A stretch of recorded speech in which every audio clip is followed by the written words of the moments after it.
पिछले जैसा कि बच्चों पिछले वीडियो में मैंने आपको डमी यूज़ ऑफ इट बताया था, उसमें कुछ रूल्स बताए थे मैंने। अभी कुछ रूल्स इसके बाकी हैं। तो आज मैं सेकंड वीडियो लेक्चर पे इसको कंप्लीट करूँगा। तो आपसे निवेदन है हमारा कि सेकंड वीडियो लेक्चर भी बहुत ही ढंग से देखें, तभी आपको इट का सही से यूज़ आ पाएगा। तो इट का यूज़ कैसे करना है आगे। तो आज की इस वीडियो लेक्चर में मैं पहले आपको इट और दिस में डिफरेंस बताने जा रहा हूँ। इट और दिस दोनों का मतलब यह होता है, और इट का प्रयोग निर्जीवों के लिए तथा दिस का प्रयोग निर्जीवों और सजीवों दोनों के लिए किया जा सकता है। जैसे एग्जांपल देखते हैं कि यह मेरा पेन है। अब यहाँ पे पेन जो है निर्जीव है, इसलिए यहाँ पे आप दिस इज माई पेन भी बना सकते हो और इट इज माई पेन भी बना सकते हो। यहाँ पे फुल स्टॉप हो। अब क्या होता है, यह मोहन है, तो इसमें दिस इज मोहन बनाया जा सकता था, लेकिन इट इज मोहन नहीं बनाया जा सकता था क्योंकि मोहन यहाँ पे सजीव है। इसी में दूसरा पॉइंट आते हैं, किसी भी दिन को सब्जेक्ट के रूप में नहीं बनाया जा सकता। किसी भी दिन को सब्जेक्ट के रूप में नहीं बनाया जा सकता। इस वजह से जब किसी सेंटेंस में सब्जेक्ट के रूप में दिन होता है तो फिर वहां पे सब्जेक्ट इट बनाना पड़ता है। जैसे पहला सेंटेंस देखें, कल रविवार था, तो अगर आप इसको यस्टरडे वाज संडे बना देते तो ग्रामेटिकली ये गलत होता, और इसको सही से अगर बनाना है, जो इसका एग्जैक्ट होता है मतलब ट्रांसलेशन होता है, वो इस तरह से होता है, इट वाज संडे यस्टरडे। मतलब इसमें इट वाक्य का सब्जेक्ट होगा। ऐसे ही अगला सेंटेंस में देखते हैं, आज सोमवार है, तो it is Monday today. Today इसको ऐसे भी बनाएंगे कि मंडे इज टुडे या टुडे इज मंडे, ऐसे नहीं बना सकते। इट इज मंडे टुडे बनाना होगा।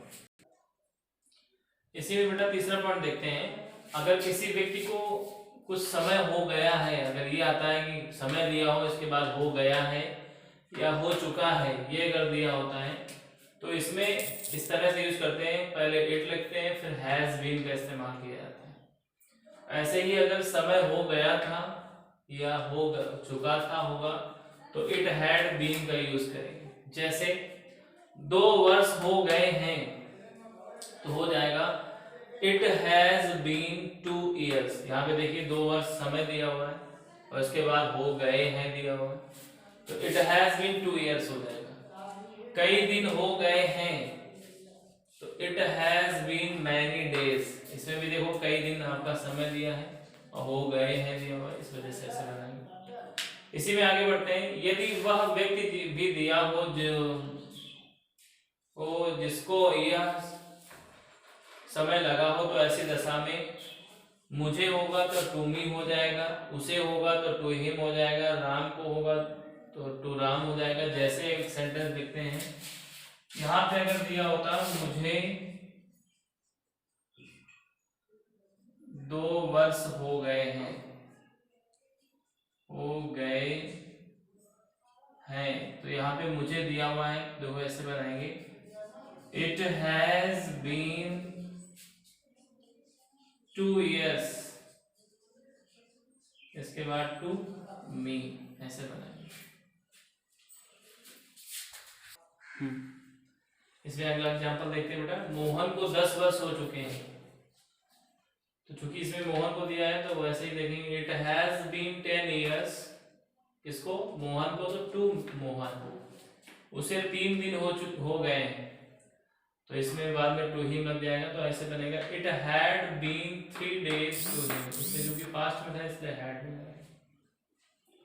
इसी अगले रूल में आते हैं कि अगर इतना समय जो भी करते हुए लगा हो तो ऐसी दशा में क्या करेंगे, जैसे ऊपर बनाना है बिल्कुल ऐसे ही बनाएंगे, बस आगे क्या करेंगे, अगर किसी काम को करते हुए की बात होगी तो उस वर्ग की आईएनजी फॉर्म आगे और जोड़ देंगे। जैसे एग्जांपल देखते हैं कि उसे पढ़ते हुए 10 वर्ष हो गए, तो इसका बनेगा, it has been 10 years to him, इतने का बन चुका है,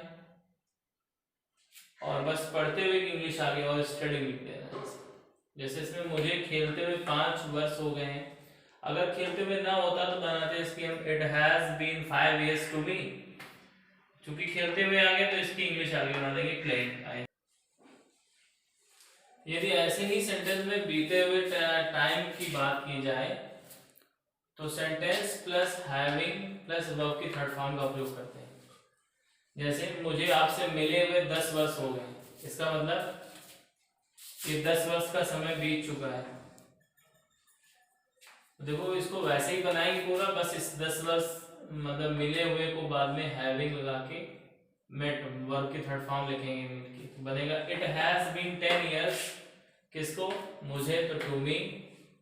क्या करते हुए? मिलते हुए। तो हैविंग मेट, किससे मिलते हुए? आपसे, तो यू। ऐसे देखिए उसे खेले हुए 3 दिन हो गए हैं,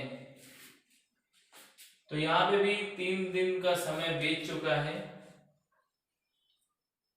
खेले हुए 3 दिन का समय बीत चुका है, तो खेले हुए की इंग्लिश बनाएंगे हैविंग प्लेड, तो बनेगा ही it has been 3 days to him. क्या करते हुए? Having played. ऐसे इसी में 7वां पॉइंट आते हैं कि यदि वाक्य में किसी कार्य को करने में लगे समय के बारे में कहा जाए, जैसे मुझे खाना खाने में 5 मिनट लगते हैं, तो इसका देखिए क्या सेंटेंस का स्ट्रक्चर होता है। इट प्लस प्रेजेंट टेंस में देखो इट प्लस टेक या टेक्स प्लस टाइम प्लस जो भी आगे बचता है, और पास्ट टेंस की बात करें तो it plus took plus time plus इसके बाद जो बचता है, और अगर फ्यूचर टेंस की बात करें तो इट प्लस विल या सेल के साथ फिर टेक,